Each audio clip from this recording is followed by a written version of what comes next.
مساء الخير يا جماعة. قررت إن أنا أصور فيديو اليوتيوب ده في الشارع في جنينة ورا البيت كده، فقلت إن أنا أجرب أصور فيها، ليه لأ. إن أنا بحب يعني وأنا بتكلم بحب أتمشى، فقلت طب أنا طالما الصوت ما يبقى واضح إن في مايك والشمس هتبقى ضاربة في وشي، هتلاقوني شوية كده بغمض شوية، الدنيا ضلمت بتاع، المهم إن انتوا تبقوا سامعين الصوت. فهنجرب نصور الفيديو ده كده وننزله على اليوتيوب ونشوف المشاهدات تبقى قد ايه واهتمام الناس بالموضوع ده هيكون قد ايه. طيب النهارده انا عايز اتكلم على كيس معايا، بنت اسمها فريده. فريده دي تبقى بنت واحد صاحبي كان بيتمرن معايا في الجيم زمان. صاحبي ده لما كلمني قال لي فريده عندها مشكله. ايه هي؟ فريده بتلعب جمباز وجالها تزحزح في الفقرات. طيب ايه التزحزح في الفقرات ده؟ التزحزح في الفقرات، احنا عندنا الفقرات بتاعه الظهر، هحاول احط لكم صور ليها. الفقرات بتاعه الظهر بتكون فقره وتحتيها غضروف، تحتيها فقره، تحتيها غضروف، تحتيها فقره، تحتيها غضروف. عشان كده دايما بنسمع عن الانزلاق الغضروفي. دايما الناس تقول لك انا عندي انفجار في الغضروف. طبعا مفيش حاجه اسمها كده، بس ده مش محتوى الفيديو يعني. التزحزح ده ايه؟ ان الفقره نفسها تطلع لقدام. ماشي، طبعا هو ممكن يبقى ليه اشكال وليه جريدز بس انا باختصار ان الفقره دي تطلع لقدام. طيب لما الفقره تطلع لقدام ايه اللي بيحصل؟ يبدا بقى يحصل اعراض بتنميل في الرجل، يبدا يحصل اعراض بوجع في الظهر. التنميل ده ممكن يبقى في رجليك الاتنين مش في رجل واحده. آه الوجع اللي في الظهر ده بيبقى زي الكهرباء كده، بيبقى وجع في الظهر وفي نفس الوقت فيه كهرباء. فهيبدا يحصل لك اعراض وجع والم في ظهرك تخليك انت حتى مش قادر تتمشى ولا تكمل يومك. طيب فهي البنت عندها 13 14 سنه. 13 14 سنه ده طبعا بنت صغيره على ان هي يجي لها حاجه زي كده. فجات لي، لما جات لي كانت راحت لكذا دكتور، كانت راحت لحوالي 6 أو 7 دكاتره، آه، اللي هم دكاتره عظام وكده. في ناس قالت لها انت هتبطلي جمباز، هتوقفي خالص. في ناس قالت لها لا انت هتكملي جمباز عادي بس لازم تأهلي الاول. المهم يعني الخلاصه انه ناس كتير اجمعت على ان هي لازم تعمل علاج طبيعي. الكيس دي غريبه ليه، او انا بحكيها لكم ليه؟ لان احنا طول ما احنا في الفيديو هنا وانا بحكي عن بروسيس التاهيل هتسمعوا حاجات غريبه، تعرفوا قد ايه النفسيه بتاثر على الشخص، هتعرفوا قد ايه ان انت ممكن تقعد في تاهيل مع حد عنده مشكله في ظهره او ايا كان، يقعد شهر واتنين وتلاته مش حاسس باي تحسن، وممكن يتحسن من اول سيشن، وممكن يقعد معاك شهر واتنين وما يبقاش الغلط فيك انت كدكتور ولا الغلط في العيان، ولكن جسمك ده منظومة كده، منظومة عبارة عن جينات، عبارة عن past experiences، يعني مشاكل حصلت لك قبل كده او معتقدات عندك من قبل كده، عبارة عن رياضتك واللود اللي بتحطه عليها، اللي بتحطه على جسمك وهكذا. فهو كومباينيشن كده. المهم ان احنا انا شفت الاشعه، التزحزح فعلا واضح في الاشعه. الوجع بتريبورت ايه؟ الوجع اللي بتريبورت ان هي وهي بتلعب جمباز فجاه كانت بتعمل الجمباز، طبعا في تانية للظهر وفي فرد للظهر كتير قوي، فهي فجاه كانت بتعمل حركه معينه من حركات الجمباز فظهرها وجعها جدا، وقعت.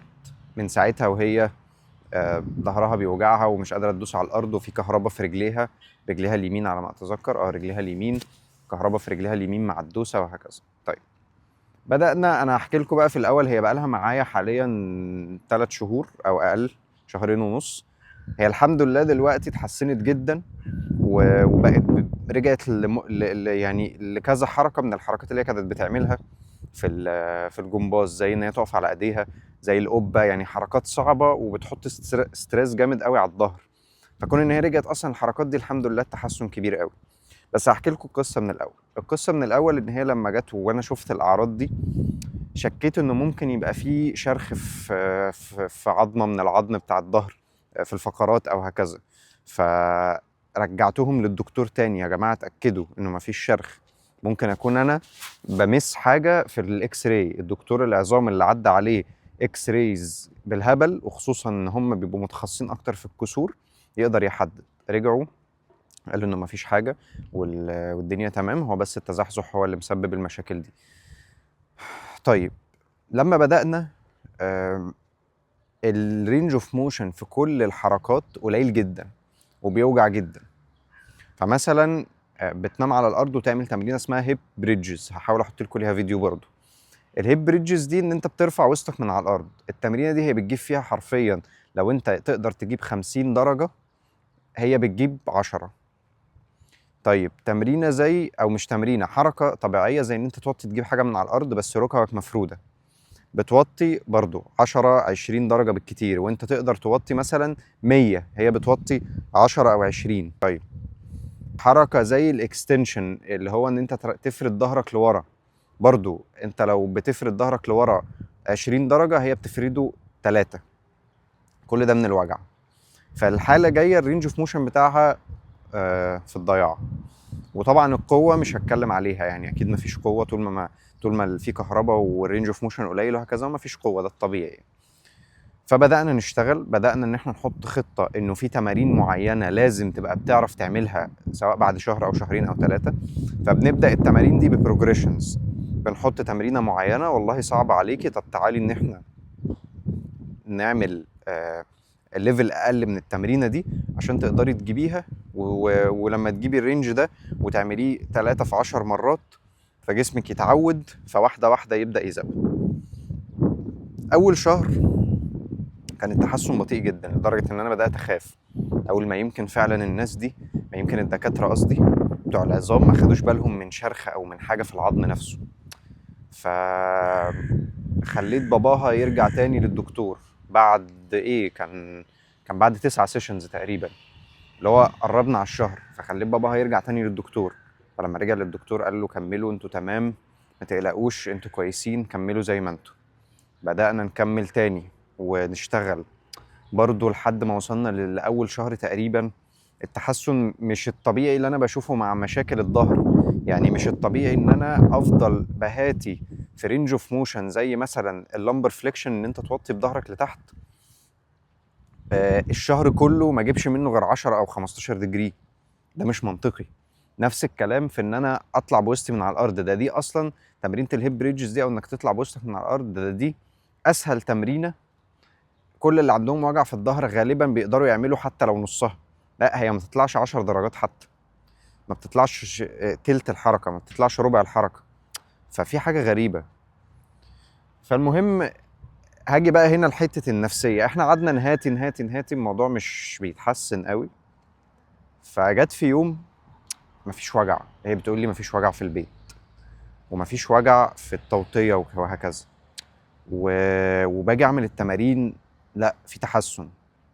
طب حلو قوي، يمكن الجسم بدأ يستجيب. اكتشفت حاجه بقى، اكتشفت عشان هو باباها صاحبي، اكتشفت ان هي كان بشكل ما نفسيتها متأثرة بسبب ايه؟ بسبب ضغط من باباها عليها انه هي محتاجة ترجع التمرين في اسرع وقت، لان هي في الجمباز شاطرة جدا وبترتب على الجمهورية ومش عارف ايه. فهي كل لما تقول له انا حاسة بوجع يقول لها يعني مش بيدي سبورت، اللي هو طب ما خلاص، ما هو طبيعي في المرحلة دي زي ما انا بعمل، ان هو طبيعي في المرحلة دي انه يبقى في وجع وده عادي ومحتاجين نستحمله. لا هو ممكن ان هو يتعصب عليها، ممكن هو يقول لها انت بتدلعي، ممكن حاجات تبقى بتحصل كده هو ما بيبقاش واخد باله منها. فلما بدأ ياخد باله منها ويصلح ده، وهي اتكلمت معاه في ده وقالت له انه ده بيضايقني وده بيحط ستريس، لما ده بدأ يتصلح بدأنا نشوف امبروفمنت حتى لو بسيط.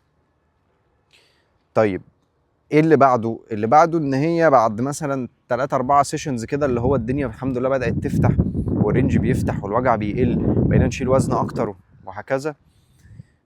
كانت عايزه تجيب فستان لخطوبه او حاجه شبه كده، وهو ما كانش راضي. اول ما رضي وهي اتبسطت وقال لها خلاص هجيب لك الفستان ده، الرينج فتح تاني. فبجد كان موضوع بالنسبه لي غريب جدا، فكره انه النفسيه قد ايه مأثره عليها، قد ايه ان هي مبسوطه ان هي هتعمل حاجه معينه.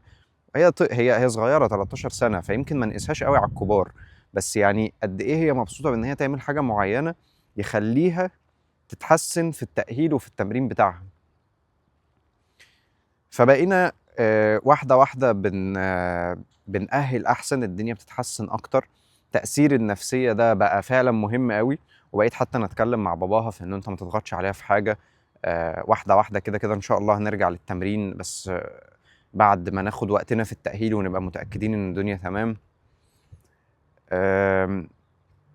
لما قعدنا نأهل وعدينا شهرين ونص، في حاجات بقى كانت بتحصل في النص، اللي هي اللي بنسميها الفلير ابس. يعني مثلا بيجي فجأة كده تلاقي انا صحيت من النوم ظهري وجعني. طب يا ستي انت عملتي ايه؟ ما عملتش حاجه، هو انا صحيت من النوم كده لقيت ظهري وجعني. انا ما بقلقش، بس هي بتقلق وباباها بيقلق، لانه ليه ظهرك يوجعك؟ ما احنا كنا ماشيين كويس وماشيين في التأهيل كويس. انا من وجهة نظري لا، طبيعي جدا انه يحصل فلير ابس، يحصل زياده في الوجع كل فتره، وبنتعامل معاها بان احنا بنقلل الحمل شويه، وبنفهم العيان انه ده طبيعي، وانه ده ممكن يحصل، وانه ما فيهوش اي مشاكل، وان انت محتاج بس تتعامل معاه لحد ما الجسم يهدى ويرجع لطبيعته. طب ده ممكن يبقى ايه؟ مش شرط نبقى عارفين، بس ممكن يبقى زيادة في الالتهابات، ممكن يبقى انت غصب عنك وانت نايم مثلا اتقلبت فجأة فانت مش واخد بالك فصحيت ظهرك وجعك. ممكن وانت بتتمشى انت مش متعود مثلا ان انت توطي تجيب حاجة تقيلة من على الارض فجأة، فانت عملت الحركة دي بس هي في ساعتها ما سمعتش. انت بقى كنت مستعجل، كنت سخن، كنت بتجري، كنت وراك حاجة، فالادرينالين في جسمك ما خلاكش تحس بالجزء ده. بس لما رجعت البيت وريحت الوجع ده بدأ يظهر. وممكن اسباب تانية احنا ما نبقاش عارفينها، حاجات ليها علاقة بالجسم من جوه يعني. فقلت له خلاص احنا يعني بنتعامل عادي مع الفلير ابس دي. الفلير ابس دي حصلت مثلا 3 4 مرات ان الوجع يزيد، وبعدين بيجي بعدها يقل ويبقى كويس ويتظبط ونرجع للتمرين عادي وكل حاجة. انا تقريبا لخصت حالة فريدة دي، او يعني اتكلمت عن حالة فريدة دي في ان دي اول مرة يحصل معايا انه النفسية فعلا تبقى مأثرة على الوجع بالشكل الفظيع ده.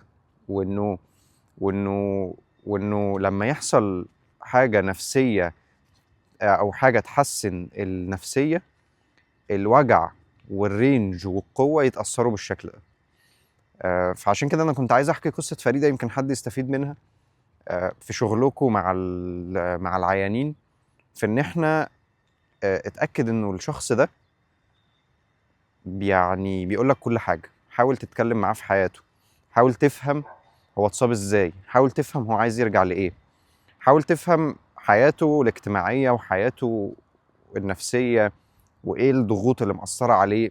ممكن تساعده بحاجة وممكن لا، بس حتى لو ما ساعدتوش هتبقى فاهم انه ممكن يبقى المشكلة النفسية دي هي اللي مأثرة على الوجع ومزوداه. دلوقتي انا مع فريدة في الشهر الثالث اهو في التأهيل. المفروض ان احنا في رمضان دلوقتي، وهي هترجع للتمرين ان شاء الله بعد رمضان. دلوقتي هي بتعرف تقف على ايديها، بتعرف تعمل قبة، بتعرف تعمل كام حركة كده في الحركات بتاعة الجمباز. قبل ما ارجعها للجمباز لازم تعمل على الاقل يعني 50% من الحركات اللي هي كانت بتعملها معايا قبل ما ترجع لتمرينها، من الحركات اللي هي كانت بتعملها في التمرين، عشان لما ترجع للتمرين ابقى على الاقل مطمن انه مش هيحصل مشكله قوي، انه خلاص انت عملتي الانتنسيتي دي معايا، فلما ترجعي للتمرين الدنيا مش هتبقى سيئه قوي زي الاول. آه، اخر حاجه عايز اقولها عشان انا طولت عليكم في الاول خالص في التامن او التاسع سيشن، قلت طب ما تيجي نعمل مانيوال، ما تيجي نعمل شويه ريليز للظهر يمكن يفك. فدخلنا الروم، بدأنا نشتغل ريليز، حرفيا الدوسة بس دوسة خفيفة جدا في المنطقة اللي فيها الوجع، اللي هي ناحية آخر الظهر كده من تحت وأول الجلوتس. حرفيا الدوسة فيها بوجع جامد قوي، وده كان من الحاجات أصلا اللي خلتني أرجع للدكتور العظام وأقول له هو الوجع ده طبيعي؟ هو الدوسة بوجع شديد كده دي حاجة طبيعية، خصوصا إن هي موجوعة في كل حاجة في يومها؟ ويعني لما رجعنا له قال لنا انه تمام ما فيهاش مشكله والدنيا تمام، فكملوا عادي. فحاجه كنت حابب اقولها برضو، انه حاجتين عايز اقولهم قبل ما اقفل الفيديو. اول حاجه انه لازم دايما يبقى فيه اللي هو الحاجه اللي بنسميها مالتي ديسيبليناري ابروتش، انه ما تشتغلش لوحدك، ما تفتكرش ان انت اكتر واحد فاهم في الدنيا. لا، دكتور العظام على قد ما هم فيهم دكاتره فعلا ما بيشتغلوش صح على قد ما هم فيهم دكاتره شاطرين جدا وبيشتغلوا صح وبيبقوا فاهمين دور العلاج الطبيعي. على قد ما في دكاتره بتقلل من شغلك، على قد ما في دكاتره بتزود منه. فانت فعلا هتحتاج دكتور العظام في حاجات ان هو على الاقل يكونفيرم، يقول لك ده طبيعي ولا ده مش طبيعي، ده عادي ان هو يحصل ولا ده لا. فدي اول حاجه عايز اقولها، انه لازم تشتغل مع الدكتور المعالج التاني، سواء الدكتور ده عظام، سواء الدكتور ده مناعه، سواء الدكتور ده مخ واعصاب، ايا كان الحاله جايه لك منين. تاني حاجه، انه كانت ايه الخطه العلاجيه؟ الخطه العلاجيه هي عباره عن تمارين تقويات للجلوتس، للظهر، للرجل كلها، بتتقسم على 3 مرات في الاسبوع. والثلاث مرات دول هي كل مره بنحاول نعمل بروجريشن في تمرينه معينه.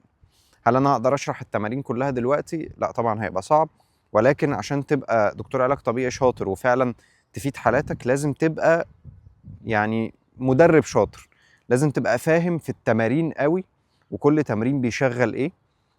وتبقى عندك حصيلة او زي ما بنقول اكسرسايز لايبرري كده من التمارين، عشان تقدر ان انت تنوع لما يبقى فيه بين في حاجة معينة، تحط تمرينة تستهدف نفس العضلة بس بشكل مختلف، فممكن ما يبقاش فيها ألم. بس كده. ولو الفيديو عجبكم اعملوا لايك وشير وكومنت وسبسكرايب، وقولوا لي عايزين نتكلم برضو في ايه تاني. انا النهارده قلت دردش كده في الكيس بتاعت فريدة. في كيسز تانية برضو عايز اتكلم عليها، ان شاء الله نعمل عليها فيديوهات. وقولوا لي عايزين ان انا اتكلم في ايه تاني، اكتبوا لي في الكومنتس عشان نعمل عنه فيديوهات بعد كده.